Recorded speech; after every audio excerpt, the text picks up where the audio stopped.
الحمد لله نحمده ونستعينه ونستغفره ونعوذ بالله من شرور أنفسنا ومن سيئات أعمالنا من يهده الله فلا مضل له ومن يضلل فلا هادي له وأشهد أن لا إله إلا الله وحده لا شريك له وأشهد أن محمدا عبده ورسوله اللهم صل على محمد وعلى آل محمد كما صليت على إبراهيم وعلى آل إبراهيم إنك حميد مجيد اللهم بارك على محمد وعلى آل محمد كما باركت على إبراهيم وعلى آل إبراهيم إنك حميد مجيد أما بعد فإن أصدق الحديث كتاب الله وخير الهدي هدي محمد صلى الله عليه وسلم وشر الأمور محدثاتها وكل محدثة بدعة وكل بدعة ضلالة وكل ضلالة في النار يا أيها الذين آمنوا اتقوا الله حق تقاته ولا تموتن إلا وأنتم مسلمون يا أيها الناس اتقوا ربكم الذي خلقكم من نفس واحدة وخلق منها زوجها وبث منهما رجالا كثيرا ونساء واتقوا الله الذي تساءلون به والأرحام إن الله كان عليكم رقيبا يا أيها الذين آمنوا اتقوا الله وقولوا قولا سديدا يصلح لكم أعمالكم ويغفر لكم ذنوبكم ومن يطع الله ورسوله فقد فاز فوزا عظيما ഏറെ ബഹുമാനരായ സത്യവിശ്വാസികളെ വിശ്വാസിനികളെ, അല്ലാഹു സുബ്ഹാനഹു വ തആലയുടെ നിയമ നിർദ്ദേശങ്ങൾ നമ്മുടെ ജീവിതത്തിൽ പാലിച്ചുകൊണ്ട് തഖ്വയുള്ളവരായി മുഅ്മിനുകളായി ജീവിക്കുവാൻ നമ്മൾ പരിശ്രമിക്കണം എന്ന് ഓർമ്മപ്പെടുത്തുകയാണ്, വസിയ്യത്ത് ചെയ്യുകയാണ്. അല്ലാഹു സുബ്ഹാനഹു വ തആല മനുഷ്യന്മാർക്ക് നൽകിയിട്ടുള്ള അനുഗ്രഹങ്ങൾ നമുക്ക് എണ്ണി കണക്കാക്കാൻ കഴിയാത്ത അത്രയുമുണ്ട്.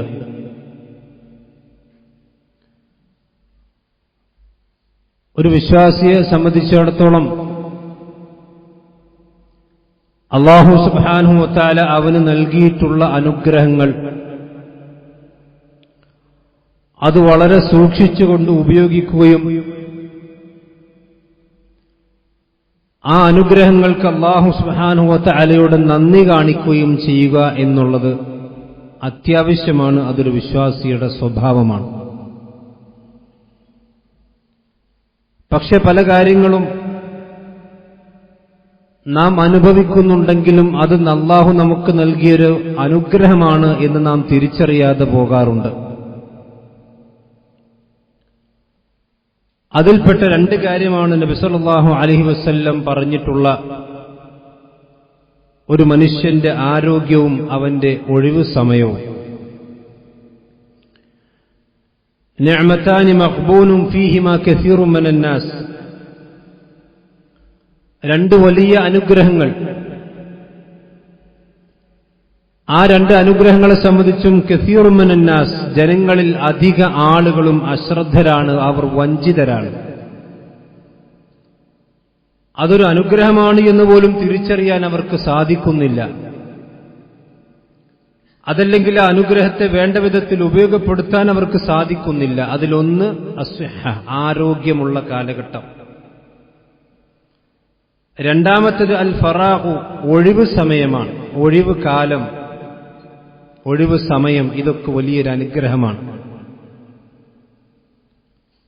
നമ്മളെ സംബന്ധിച്ചിടത്തോളം ഒരു വെക്കേഷൻ കാലഘട്ടത്തിലാണ് ഇപ്പോഴുള്ളത്.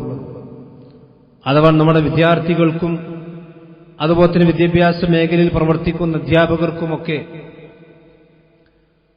ഒഴിവ് സമയം ലഭിക്കുന്ന ഒരു സന്ദർഭമാണിത്. ഈ ഒഴിവ് സമയം എന്നുള്ളത് ഒരു വലിയ നിഅമത്തായിക്കൊണ്ടാണ് നബി സല്ലല്ലാഹു അലൈഹി വസല്ലം പഠിപ്പിച്ചിട്ടുള്ളത്. ആ നിഅമത്തിനെ വേണ്ട വിധത്തിൽ നല്ല രീതിയിൽ ചെലവഴിക്കാനും അല്ലാഹു സുബ്ഹാനഹു വ തആല ഇഷ്ടപ്പെടുന്ന രീതിയിലേക്ക് അതിനെ തിരിച്ചുവിടാനും നമ്മൾ പരിശ്രമിക്കേണ്ടതുണ്ട്. നമ്മുടെ മക്കളെ അതിന് പ്രേരിപ്പിക്കേണ്ടതുണ്ട്. പല കോഴ്സുകളുടെയും റിസൾട്ടുകൾ പ്രതീക്ഷിച്ചുകൊണ്ടിരിക്കുന്നൊരു സമയം കൂടിയാണല്ലോ. ഏതൊരു രക്ഷിതാവിനെ സംബന്ധിച്ചിടത്തോളം ആധുനിക കാലഘട്ടത്തിൽ ഏറ്റവും വലിയ ആധിയും വേവലാതിയും എന്താണ്? തങ്ങളുടെ മക്കളുടെ ഭാവിയെക്കുറിച്ചാണ്. എന്റെ കാലശേഷം എന്തായിരിക്കും അവിടെ അവസ്ഥ? അവിടെ ജീവിതം എങ്ങനെയായിരിക്കും? അവിടെ ദീനിയായ ചുറ്റുപാടുകൾ എന്തായിരിക്കും? ഇതിനെ സംബന്ധിച്ചൊക്കെ വലിയ ആകുലതയിലാണ് പല രക്ഷിതാക്കളുമുള്ളത്. കാരണം എന്താണ്? സമൂഹത്തിൽ നിന്ന് വന്നുകൊണ്ടിരിക്കുന്ന വാർത്തകൾ ശുഭകരമല്ലാത്തതാണ്. മക്കളും അതുപോലെ തന്നെ രക്ഷിതാക്കളും തമ്മിലുള്ള ബന്ധം പണ്ടത്തേതിനേക്കാളൊക്കെ വലിയ ഉലച്ചിലുകൾ സംഭവിച്ചിട്ടുണ്ട്. അരുതായ്മകൾ പലതും ആ ബന്ധത്തിൽ വന്നുകൂടിയിട്ടുണ്ട്. സമൂഹത്തിൽ നിന്ന് കേൾക്കുന്ന പല വാർത്തകളും വളരെ ദാരുണമാണ്, സങ്കടകരമാണ്.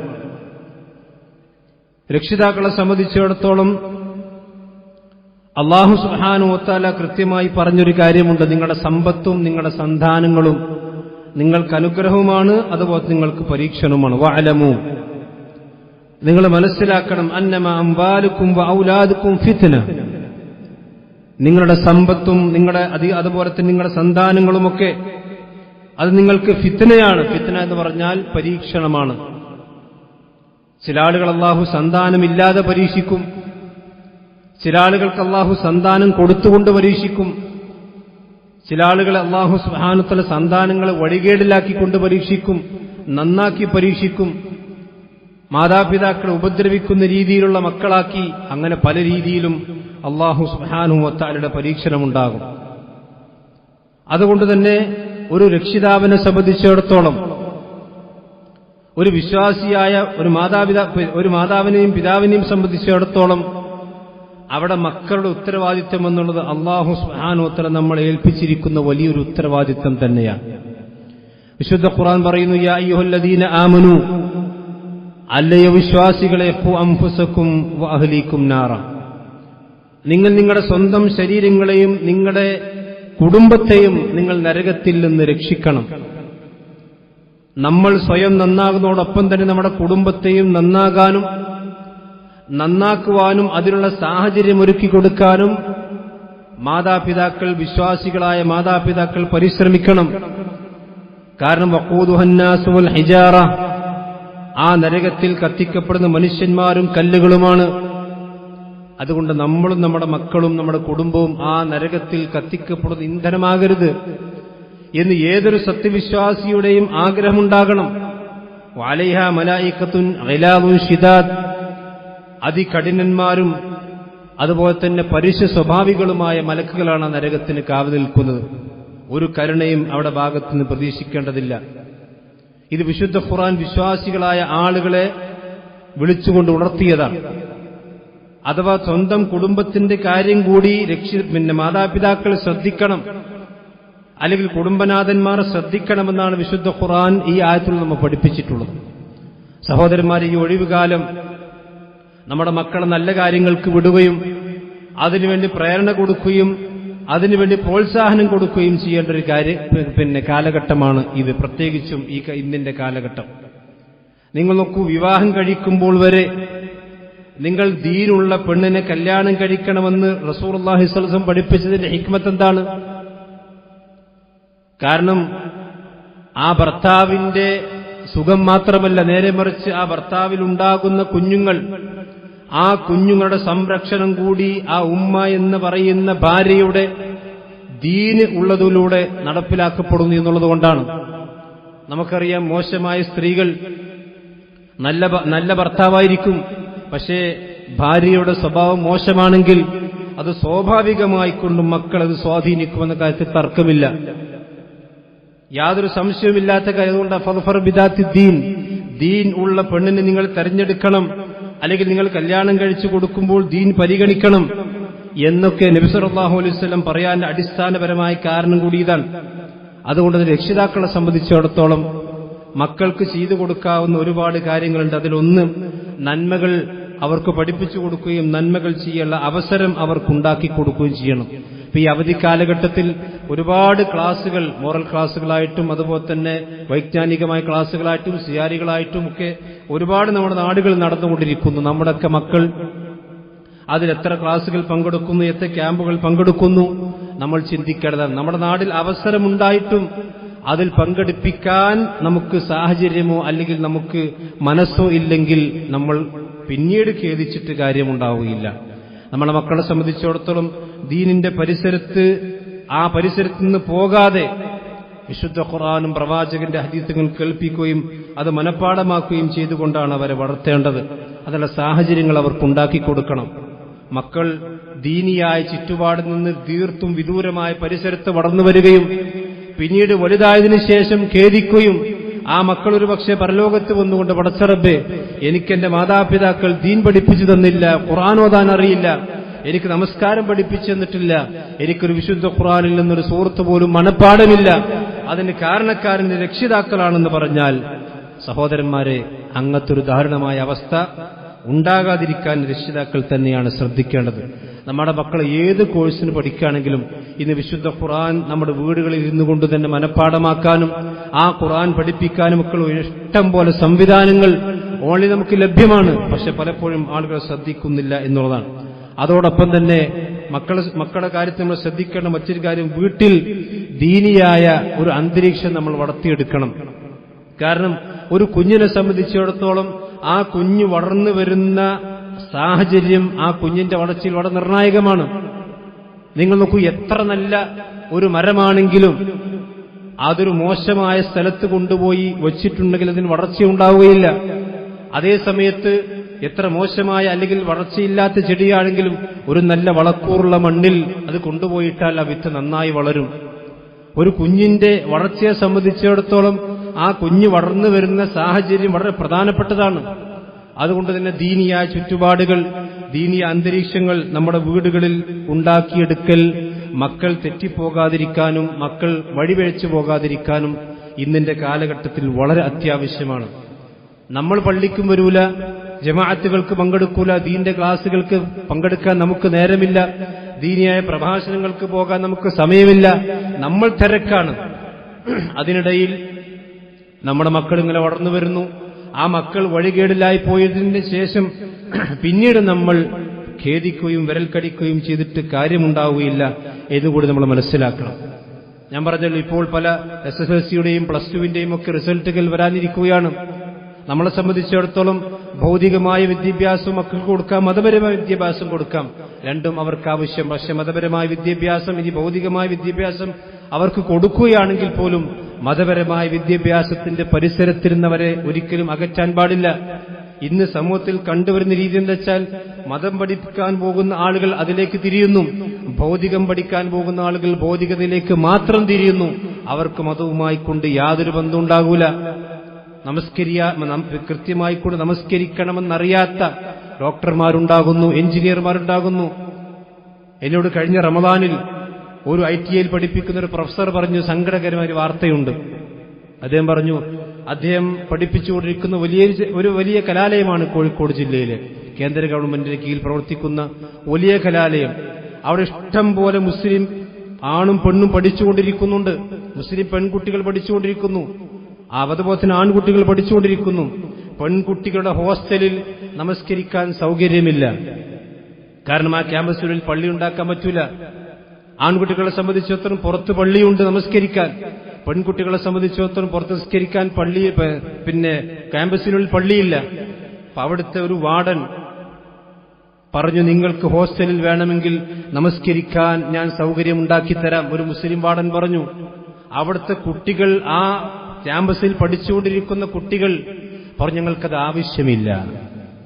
നിങ്ങൾ ആലോചിച്ച് നോക്കണം, പ്രായപൂർത്തിയായ മുസ്ലിം പെൺകുട്ടികൾ നമസ്കരിക്കാൻ സൗകര്യമില്ലാത്തതിന്റെ പേരിൽ എത്ര ബുദ്ധിമുട്ടുന്ന ആളുകളുണ്ട്. പക്ഷേ ഒരു വാർഡൻ, ആ സ്ഥാപനത്തിന്റെ ഉത്തരവാദിത്തപ്പെട്ട ആള്, താൽക്കാലികമായിക്കൊണ്ട് ഞാനൊരു സംവിധാനം നിങ്ങൾക്ക് ചെയ്തു തരാമെന്ന് പറഞ്ഞപ്പോൾ അവിടുത്തെ മുസ്ലിം പെൺകുട്ടികൾ പറയാണ്, നിങ്ങൾക്കതിന്റെ ആവശ്യമില്ല. കാരണം അവർ നമസ്കരിക്കാൻ അവർക്ക് താല്പര്യമില്ല, അവർക്ക് നമസ്കരിക്കാൻ അറിയുകയില്ല. പലപ്പോഴും അങ്ങനെ അറിയുകയില്ല. നമസ്കരിക്കുമ്പോൾ ഔറത്ത് മറക്കണം, പൂർണ്ണമായി മറക്കണമെന്ന് പോലും അറിയാത്ത എത്രയെത്ര മുസ്ലിം നാമധാരികളായിട്ടുള്ള പെൺകുട്ടികളുണ്ട് സഹോദരന്മാരെ. ഇതിന്റെയൊക്കെ ഒരു ഉത്തരവാദിത്വം രക്ഷിതാക്കളായ ആളുകൾ കൂടി അത് ഒഴിഞ്ഞു മാറാൻ പറ്റുകയില്ല.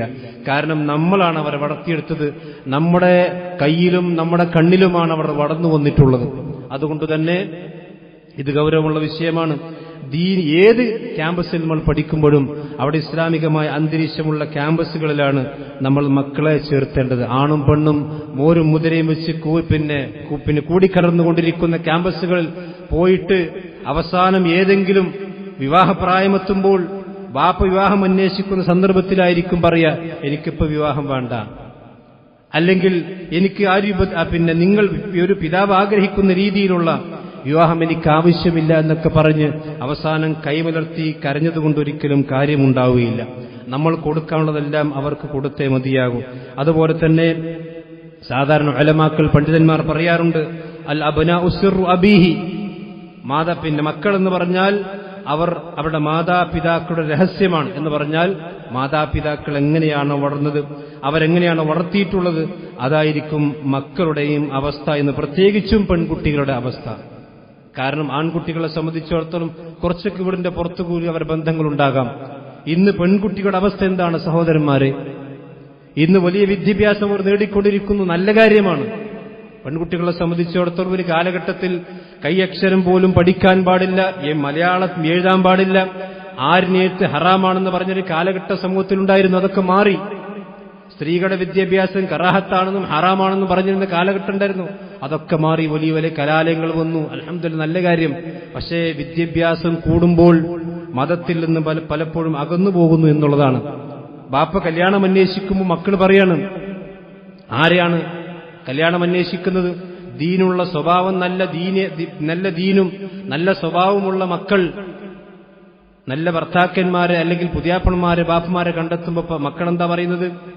വേണ്ട, എനിക്ക് കാറുള്ള ആള് വേണം, ബൈക്കുള്ള ആള് വേണം, വീട്ടിലേക്ക് റോഡ് വേണം, അതുപോലെ തന്നെ ജോലി വേണം, ഡ്രൈവർമാരെ പറ്റൂല, കച്ചവടക്കാരെ പറ്റൂല.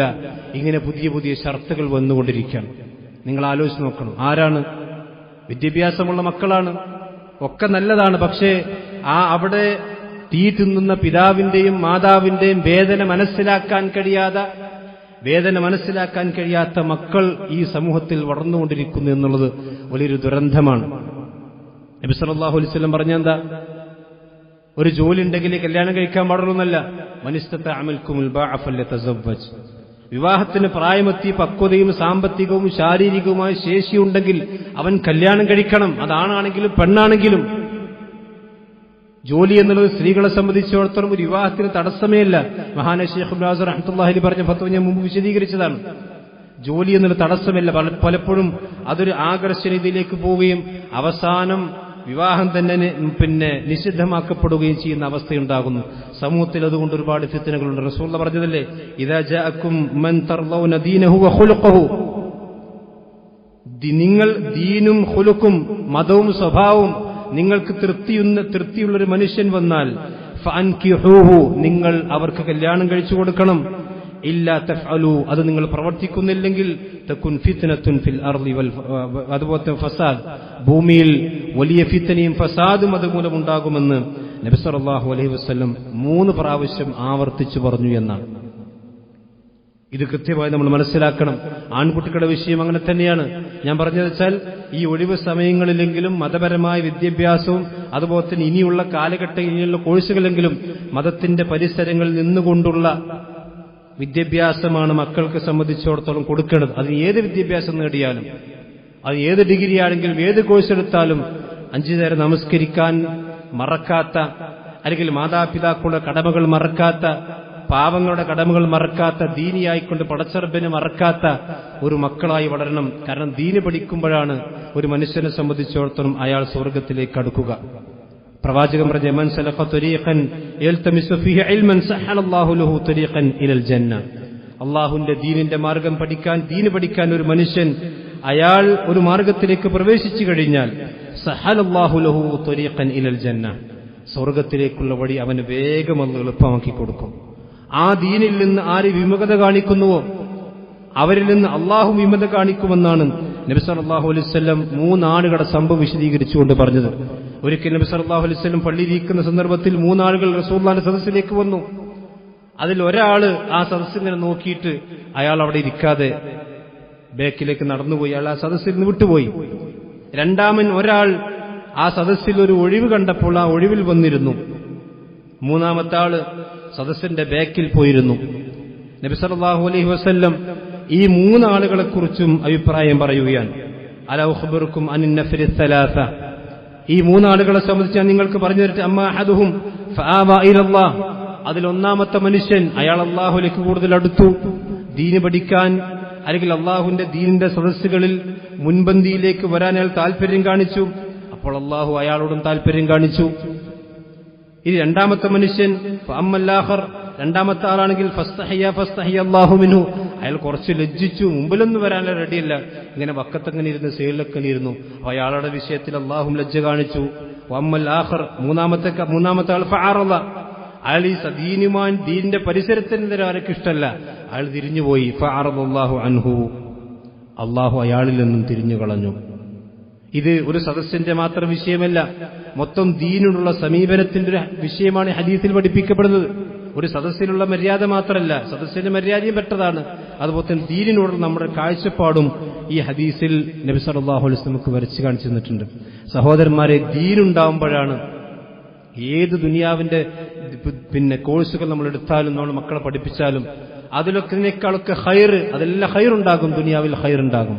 പക്ഷെ ഒരു മനുഷ്യന് അതിന്റെ കൂടെ ദീന് കൂടി ഉണ്ടാകുമ്പോൾ അല്ലാഹു സുബ്ഹാനഹു വതആല ഒരുപാട് ഹൈറുകൾ അവന് കൊടുക്കും. മയ്യുരിദില്ലാഹു ബി ഖൈറൻ യഫഖിഹു ഫിദ്ദീൻ, അല്ലാഹു ഒരു മനുഷ്യന് ഖൈർ ഉദ്ദേശിക്കുന്നുണ്ടെങ്കിൽ അവന് ദീനിൽ അല്ലാഹു വിവരമുള്ളവനാക്കുമെന്നാണ് നബി സല്ലല്ലാഹു അലൈഹി വസല്ലം പഠിപ്പിച്ചിട്ടുള്ളത്. ഈ ദീനിന്റെ വിജ്ഞാനവും ഈ ദീനിയായിക്കുള്ള ജീവിതവും അല്ലാഹു എല്ലാ ആളുകൾക്കും കൊടുക്കൂല. യൂത്തിൽ ഹിക്മത മൻ യശാ, അവൻ ഉദ്ദേശിക്കുന്ന ആളുകൾ, സെലക്ടഡ് ആളുകൾക്ക് മാത്രമേ കൊടുക്കുള്ളൂ.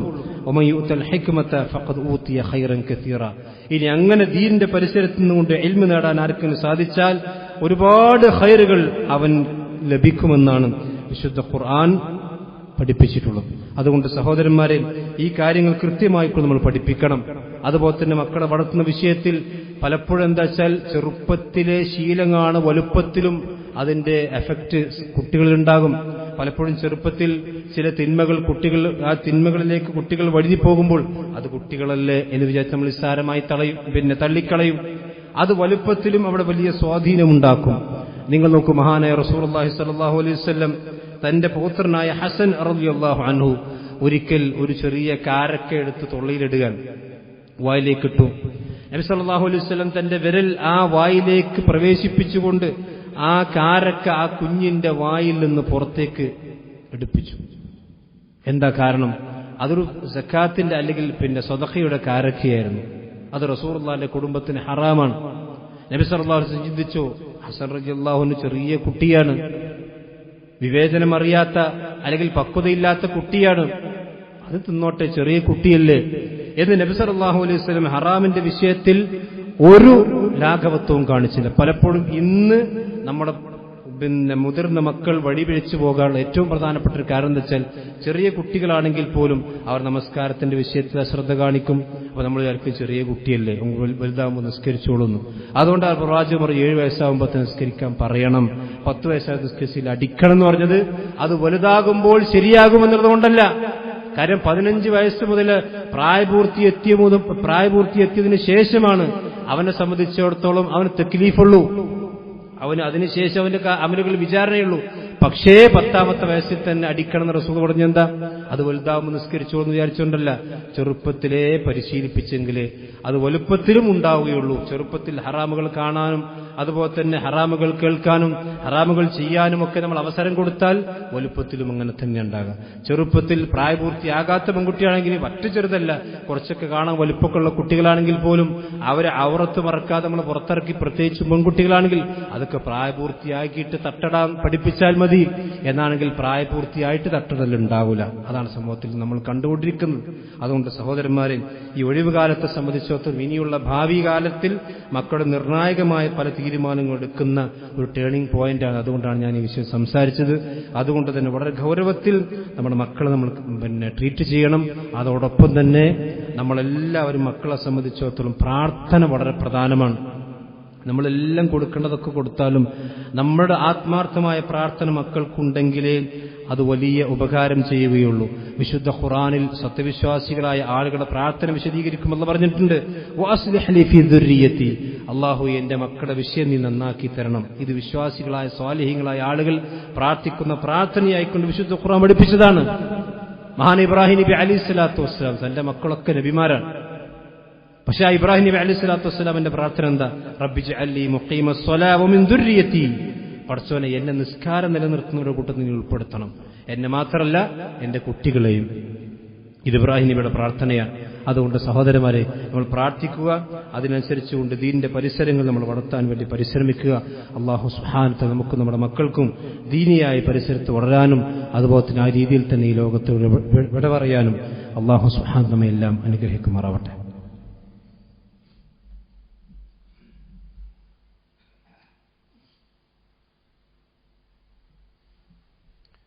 إن الحمد لله والصلاة والسلام على رسول الله وعلى آله وصحبه أجمعين أما بعد.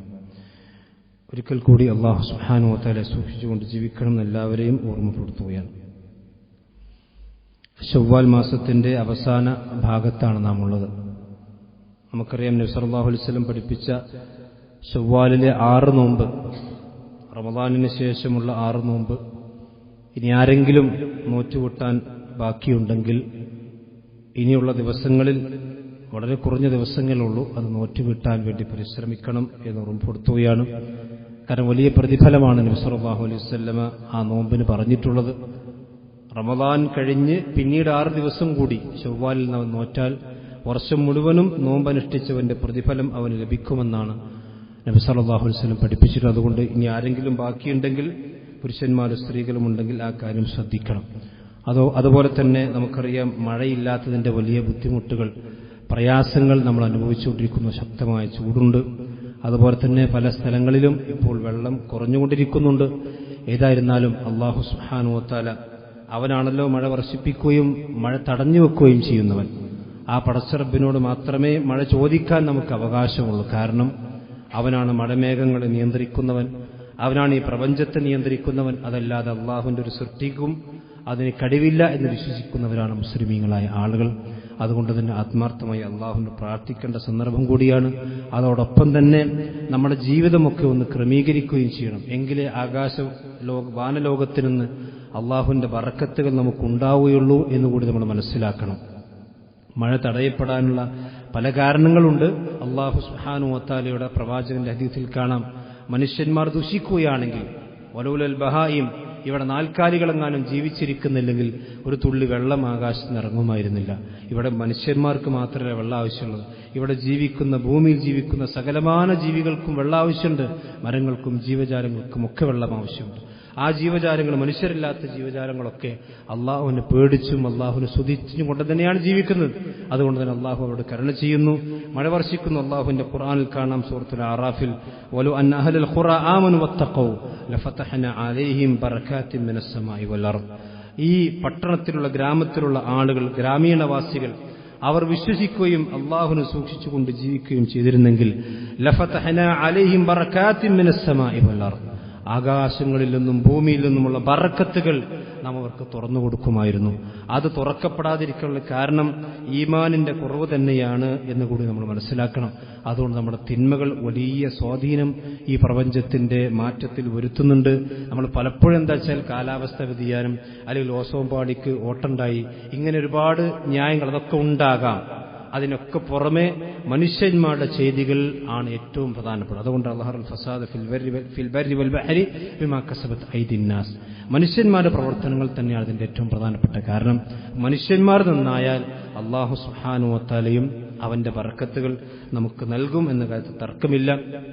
പലപ്പോഴും നിങ്ങൾ ആലോചിച്ച് നോക്കൂ, ഈ പ്രയാസത്തിന്റെ ഘട്ടത്തിൽ പോലും അല്ലാഹു സുബ്ഹാനഹു വ തആലയിലേക്കാണല്ലോ മനുഷ്യന്മാരെ തിരിക്കേണ്ടത്. അങ്ങനെ തിരിക്കുന്ന ആളുകളാണ് യഥാർത്ഥ പണ്ഡിതന്മാർ.